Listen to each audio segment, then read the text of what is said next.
Everyone, good morning, শুভ সকাল বন্ধুরা। কেমন আছো তোমরা সবাই? আশা করি ভালো আছো এবং যে যেখানে আছো সুস্থ আছো। তো আমরাও বেশ ভালো রয়েছি। তো এখন ঘড়ির কাঁটায় বাজে প্রায় 8টা, হ্যাঁ 8টাই বাজে। অনেক সকালে আগে উঠতাম ভোর 5টায়, তো এখন 8টায় উঠি। তার কারণ হচ্ছে মাঝখানে অনেকবারই ঘুম ভাঙে, তো ওকে খাওয়াতে হয়। তো ও শেষমেশ 8টাতে ওঠে। আর আমি যদি 5 থেকে উঠে চলে যাই তাহলে কিন্তু ও উঠে পড়ে, ও আর ঘুমায় না। তো সে কারণে আমাকেও কিছুক্ষণ থাকতে হয়। তো এখনও উঠে পড়েছে, তো ওকে ফ্রেশ করালাম। সত্যি কথা বলতে বন্ধুরা, এখন অনেকটা কঠিন পরিস্থিতির মধ্যে দিয়ে যাচ্ছি। মানে মা হওয়ার আগের একটা জীবন আর মা হওয়ার পরে একটা জীবন, মেয়েরা যেন প্রতি জীবনে মানে প্রতি পদক্ষেপে একটা করে শিক্ষা পায়। তো সেই কারণেই আগে ছিল একরকম জীবন আমার, আর এখন হচ্ছে অন্যরকম জীবন। পুরোপুরি বলতে পারো ছেলে নিয়ে পুরো পাগল হয়ে যাচ্ছি, এরকম একটা অবস্থা। যখন প্রেগনেন্সির আগে পর্যন্ত তখন ছিল সকালে উঠে আমি কি করব না করব, আর এখন দিনটা আমার শুরু হয় আমার সোনা পাপার কি করে রেডি করব, ওকে কিভাবে আগে খাবার দেব সেইভাবে। প্রেগনেন্সির আগে যখন আমি ছিলাম তখন হচ্ছে পুরো সারাদিনে আমাকে প্রায় 2 লিটার জল শেষ করতে হতো। তো এখন আমি সেই জলটুকু খাওয়ারও আমি সময় পাই না বন্ধুরা। কি বলবো আমি, মানে আমার যে তেষ্টা পাচ্ছে, আমার যে জল তেষ্টা পেয়েছে, আমি এটুকুই বুঝতে পারি না যে কখন আমার জল তেষ্টা পেয়েছে। মানে মনে হয় যে আমার ছেলেকে মানে রেডি করতে করতে, ওকে খাওয়াতে, ওকে স্নান করাতে এইটুকু সময়ে পেয়ে যায়। আর এখন তো সকালে 1 কাপ চাও আমি খাই না। এই যে সকালে যে টাইমটা আমি চা খাবো, তো আমার মনে হয় যে না, আমার বাবুর খাবারটা রেডি আমায় করতে হবে, ওর বোতলে জল ভরতে হবে, ওর বোতল ফোটাতে হবে। তো এইভাবে মানে দিনটা যাচ্ছে।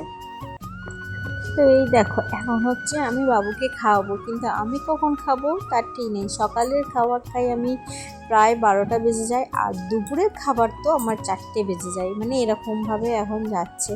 আর আগে পুরোপুরি এখানে সকালে অনেকেই টাইম টু টাইম বলবা যে খাওয়া দাওয়া। মা কি আমরা হইনি? আমরাও তো মা হয়েছি, আমাদেরও তো এই সময়টা গেছে। কিন্তু বিশ্বাস করো বন্ধুরা, যারা এখন আমার মতন নিউ মম, তারা অবশ্যই আমার এই ফেসটা মানে আমার ব্যাপারটা অন্তত বুঝতে পারবে যে এখন এই সময়টা কি সময় দিয়ে আমি যাচ্ছি। না রাতে করে ঠিক করে ঘুম হয়, না সকালে ঠিক করে ঘুম হয়। দিনের বেলা তো ঘুমের কথা বাদই দিলাম, রাতে পর্যন্ত ঠিকভাবে ঘুম হয় না। আর জল খাওয়া দাওয়া পুরোপুরি একটা টোটালি চেঞ্জেস এসে গেছে, মানে পুরোপুরি মা হওয়ার পর। তবুও কিন্তু মাতৃত্ব ভয়ঙ্কর সুন্দর বলে না, ঠিক সেরকমই। এখন বাজে প্রায় 3:30, দুপুরের মানে এত গরম রোদ্দুরে জামা কাপড় পুড়ে যাচ্ছিলো, ঠিকঠাক সময় পাচ্ছিলাম না। তো সেগুলো তুলে নিয়ে এলাম, নিয়ে এসে বাবুকে বাবার কাছে দিয়ে এখন আমি খেতে বসেছি। তো খাওয়া শেষেই বুঝতে পারছো বিকাল হয়ে গেছে। খেতে খেতেই তো আজকে পিসিরা এসেছিলো, তো একটু কথাবার্তা বললাম, তারপর জানালাটা দিয়ে দিলাম। কারণ জানালাটা যদি না দিই তাহলে হচ্ছে যে বাইরের যে মশা আছে না, এখন তো গরমকাল, তো মশাগুলো ঢুকে যাবে, এই কারণে খুব তাড়াতাড়ি দিয়ে দিই। আর এই যে বাবুর কাঁথা, এগুলো সব যে এখানে মানে বাইরে যেগুলো বারান্দায় মেলা ছিল ওগুলো সব নিয়ে এসেছি, কারণ এগুলো সমস্ত কিছুটা এখন গোছাতে হবে। তো একটু পরে গোছাবো। এখন হচ্ছে তো আজকে অনেকদিন পর সময় পেয়েছি একটু চা খাওয়ার, তাও আবার পিসিরা এসছে, তো এই কারণে বাবুকে কেউ না কেউ ধরেছে। হ্যাঁ, চা খাই আমি, সময় পেলে অবশ্যই খাই, আর নতবা ধরো একটা টাইমের ব্যাপার আছে না, সেটা যদি পার হয়ে যায় না আর ইচ্ছা করে না খেতে। তো এখন দেখো বাবু ওখানে খেলা করছে, আর এই সমস্ত জামা কাপড় রয়েছে, এগুলো এখন গোছাবো। গুছিয়ে রাতের ওকে খাবারে আজকে দিয়েছিলাম, তো ওকে আজকে রাতে খেতে দিয়েছিলাম স্যালাডস। তো এটা ওকে খাওয়াবো। খাওয়ানোর পর এটা হচ্ছে বাইরের রেডিমেড, আমার বাড়িটা শেষ হয়ে গেছে, ওটা বানাবো। তারপরে যেহেতু বানানো হয়নি তাই জন্য আমি ওকে রেডিমেডটাই দিয়েছি। তো ওকে এই যে ওকে খাওয়ানো হয়ে গেছে, খাওয়া দাওয়া করে এখন প্রায় 8:30টার মতো বাজে। তো ও একটু খেলাধুলা করবে, তো তারপর আমি সেই ফাঁকে কিছু কাজ আছে যেগুলো আমার গোছানো রয়েছে, ওগুলো সমস্ত কিছুটা গোছাবো।